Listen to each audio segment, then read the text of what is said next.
అనంతబాబు ఒక సామాన్య మహిళకి ఇచ్చాడు. ఈ మహిళ అమ్మో ఈ ప్రాంతంలో గెలిచేస్తాదేమో అన్న భయానికి ఒక పూట కప్పుకప్పుడు చెప్తా ఉన్నాడు. ఈ అమ్మాయి ట్రైబ్ అంట, నాన్ ట్రైబల్ కి వ్యతిరేకమంట చెప్తా ఉన్నాడు. నేను ఉన్నటువంటి కింట్ల పంచాయతీలో కేవలం నాన్ ట్రైబ్సే ఉన్నారు. మా అత్త మామలు 10 సంవత్సరాలు బీసీలు నాన్ ట్రైబల్స్ వాళ్ళ యొక్క ఆదరణతోటే 10 సంవత్సరాలు సర్పంచ్ గెలిచారు. ఎలా అంటే మా మామగారు ఒక పేరుంది, రాజమండ్రిలో బీసీల సర్పంచ్ అని అంటారు. ఏంటంటే నేను ఎవరికి వ్యతిరేకం కాదు. ఎస్టీ, ఎస్సీ, బీసీ, మైనారిటీ అన్ని కులాలను కలుసుకొని ముందుకు వెళ్తాను. ఇలాంటి బోటకప్పు మాటలకు ఎవరు నమ్మొద్దండి. అంతేకాదు పోలవరం మనకి 7 మండలాలు ఉన్నటువంటి సమస్యలు ఒకటైతే పైన 4 మండలాల సమస్యలు చాలా వేరు. పోలవరం అనేది పూర్తి చేయలేదు. ప్రతిసారి వరదలు రావడం, ప్రాంతం మునిగిపోవడం, వాళ్ళు కొండలు పట్టుకోవడం, మళ్ళీ సంపాదించిన డబ్బంతా మళ్ళీ ఆ ఇల్లు కట్టుకోవడం, పంట పోయిన దాన్ని మళ్ళీ బాగు చేసుకోవడం, ఇదే పరిస్థితి. కానీ వాళ్ళని పట్టించుకునే నాదుడే లేడు. వారికి రావాల్సినటువంటి R&R ప్యాకేజ్ లేదు, ఎకరానికి ఇస్తానన్న డబ్బులు లేవు. కొండపూడి పట్టాల విషయంలో మోసం చేశాడు. ఉద్యోగాలు రాకుండా ప్రజలందరినీ కూడా సన్యాసం చేశాడు ఈ జగన్మోహన్ రెడ్డి. మీరందరూ గమనించాలి. రేపు రాబోయే రోజుల్లో మనకి మంచి జరగాలన్నా, మనము స్వేచ్ఛా స్వాతంత్రాలు కలిగి జీవించాలన్నా మన చంద్రబాబు నాయుడు గారు అధికారంలోకి వస్తేనే మనకు న్యాయం జరుగుతుంది. ఎలా అంటే ఎక్కడికి వెళ్ళినా అమ్మో మేము బయటకు వస్తే అనంతబాబు చంపేస్తాడు బాబోయ్, మేము తెలుగుదేశం పార్టీ వాళ్ళు తిరుగుతున్నా మాట్లాడుతున్నా మాకు 4 రకాలుగా హింసించేస్తామని భయపడతా ఉన్నారు. మీరెవరు భయపడాల్సిన అవసరం లేదు. నేను హామీ ఇస్తా ఉన్నాను. మీకు తోడుగా నేనుంటాను. నీకు అండగా నేనుంటాను. నీకు ఏ సమస్య వచ్చినా నేనే ముందు నిలబడతానని ఈ సమక్షంలో మీ అందరికీ తెలియజేస్తా ఉన్నాను. అంతేకాదు పైన ఉన్నటువంటి ముప్ప మండలం ఉన్నటువంటి సమస్యలన్నీ కూడా నేను బాబు గారి దృష్టికి తీసుకువెళ్ళి ఆ సమస్య పరిష్కారం తీసుకు పనిచేస్తానని కూడా ఈ సందర్భంగా హామీ ఇస్తా ఉన్నాను. మనకి జాబ్ కావాలన్నా, మన ప్రాంతం అభివృద్ధి జరగాలన్నా, మనకి స్వేచ్ఛా స్వాతంత్రాలు కలిగి మన ప్రాంతం అభివృద్ధి చెందాలంటే కేవలం మన చంద్రబాబు నాయుడు గారు అధికారంలోకి వస్తేనే మనకు న్యాయం జరుగుతుంది. కాబట్టి ఓటరు మహాశైలందరికీ కూడా ఒకటే కోరుకుంటా ఉన్నాను. రేపు రాబోయే రోజుల్లో మీ యొక్క మూల్యమైన ఓటు ముద్రను ఎమ్మెల్యే అయినటువంటి నన్ను సైకిల్ గుర్తుపై ఓటు గెలిపించినట్లయితే మీ యొక్క అమూల్యమైన ఓటు ముద్ర సైకిల్ గుర్తుపై ఓటు గెలిపించినట్లయితే మన ప్రాంత అభివృద్ధి లక్ష్యంగా కుల మతాల విభేదాలు లేకుండా మన హక్కులు కాపాడుకునే విధంగా మీకు అన్ని విధాలుగా తోడుకుంటానని హామీ ఇస్తా ఉన్నాను. అదే విధంగా మనకి ఎంపీగా మన కొత్త గీత గారు వస్తా ఉన్నారు. ఆమె కమలం గుర్తు బీజేపీ నుంచి వస్తా ఉన్నారు. ప్రస్తుతం మన రాష్ట్రంలో ఉన్నటువంటి పరిస్థితుల దృష్ట్యా రాష్ట్రం నుంచి నిధులు మనకి సరిపోకపోవచ్చు. కాబట్టి కేంద్రం నుంచి కూడా మనం ఇంకా ఎక్కువ ఆర్థికంగా మనకు కావాల్సిన నిధులు కూడా ఎంపీ గారు అనేవారు మనకు తోడుగా ఉంటే డైరెక్ట్ గా మోడీ దగ్గరికి వెళ్ళి మనం నిధులు తెచ్చుకోవచ్చు. ఇంకా మన ప్రాంతం అభివృద్ధి కొరకు ఇంకా ఎక్కువ జరిగే విధంగా ఎంపీగా గెలిస్తే మనకు అవకాశాలు ఉన్నాయి. ఇప్పుడు జరుగుతున్నటువంటి NH రోడ్లు, ఈ రోడ్లు ఆమె శాంక్షన్ చేసి వైసీపీలో ఆమె ఎంపీగా ఉన్నప్పుడు పెడితే వచ్చిన రోడ్లే ఈ NH రోడ్లు. మీరు గమనించాలి, ఇవి కేంద్ర ప్రభుత్వం వేస్తా ఉంది, రాష్ట్ర ప్రభుత్వం కాదు. కానీ ఈ రోడ్లు కూడా మన జగన్మోహన్ రెడ్డి వేస్తా ఉన్నాడని పూట కప్పుకప్పులు చెప్తా ఉన్నారు. ప్రజలందరూ కూడా గమనించాలి. అంతేకాదు ఈ అనంతబాబు అనే వ్యక్తి ఒక దళితుడిని చంపేసిన డోర్ డెలివరీ కాదు. ఎలా అంటే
చెప్పినట్టు చెయ్యాలంట. అతను చెప్పినట్టు చేయకపోతే బదిలీలంట, ట్రాన్స్ఫర్లంట, లేకపోతే వారిపై రకరకాల కేసులంట. ప్రతి ప్రభుత్వ ఉద్యోగి కూడా వీడు మాట వినకపోతే ఎంతకైనా తెగించేటువంటి మనస్తత్వం కలిగినటువంటి దరిద్రుడు ఈ ఎమ్మెల్సీ అనంతబాబు. రైతులు కష్టపడి పండించేటువంటి ధాన్యం విషయంలో కూడా అక్రమాలకు పాల్పడతా ఉన్నాడు. రైతు పాపం ఎంతో వడ్డీకి తెచ్చుకొని కష్టపడి ధాన్యం పండిస్తూ ఉంటే అవి కూడా ప్రభుత్వ మిల్లులకు కాకుండా కమిషన్లకు పాల్పడి ప్రైవేట్ మిల్లులకు అమ్ముకుంటా ఉన్నాడు. ఇది కూడా గమనించాలి మీరు.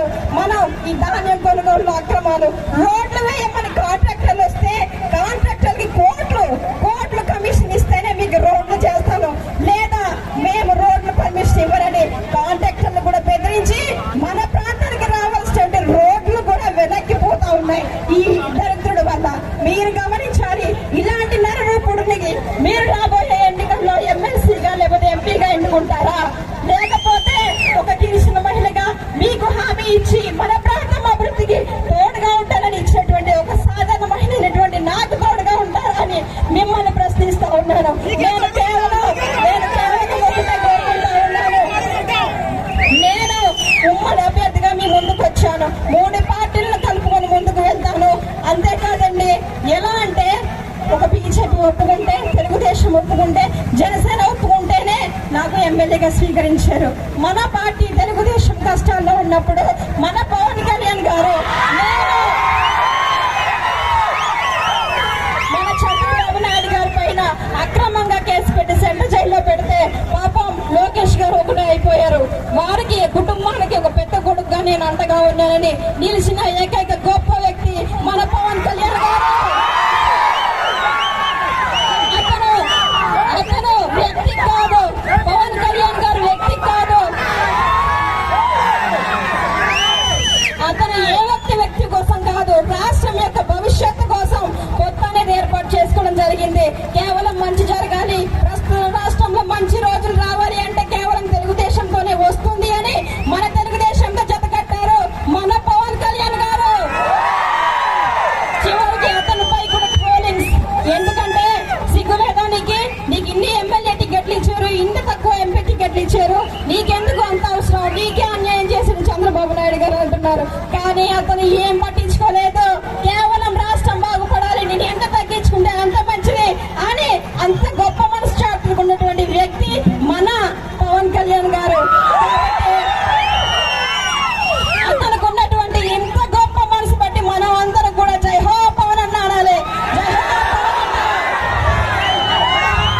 ఇక కేంద్రంతో మనం పొత్తు ఎందుకు ఏర్పాటు చేసుకున్నామంటే మన రాష్ట్రంలో డబ్బు లేదు, ఉద్యోగులకి జీతాలు ఇవ్వాలని డబ్బు లేదు, పెన్షన్లు ఇవ్వాలని డబ్బు లేదు, ఎటువంటి అభివృద్ధి కార్యక్రమాలు చేయాలనే డబ్బు లేదు.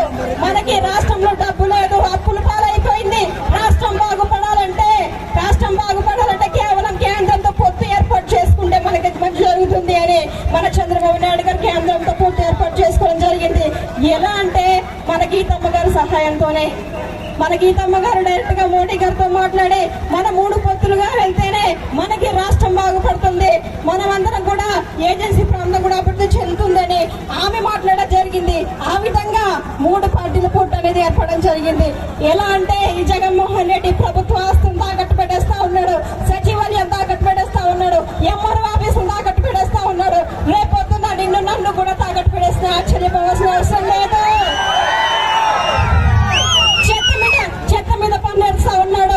ప్రతి ఒక్కదాని మీద పన్నులు వేసేసి ప్రజలను 4 రకాలుగా హింసలు గురి చేస్తా ఉన్నాడు.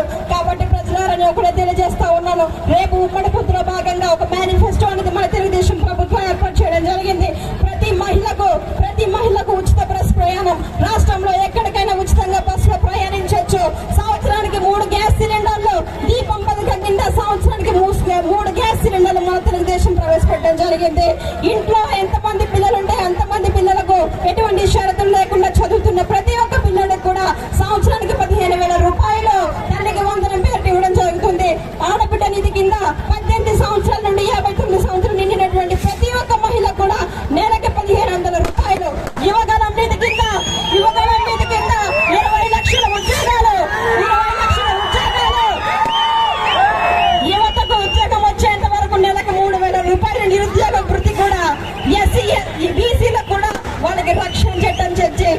అన్ని విధాలుగా తోడుకుంటానని భరోసా ఇచ్చేటువంటి గొప్ప వ్యక్తి మన చంద్రబాబు నాయుడు గారు.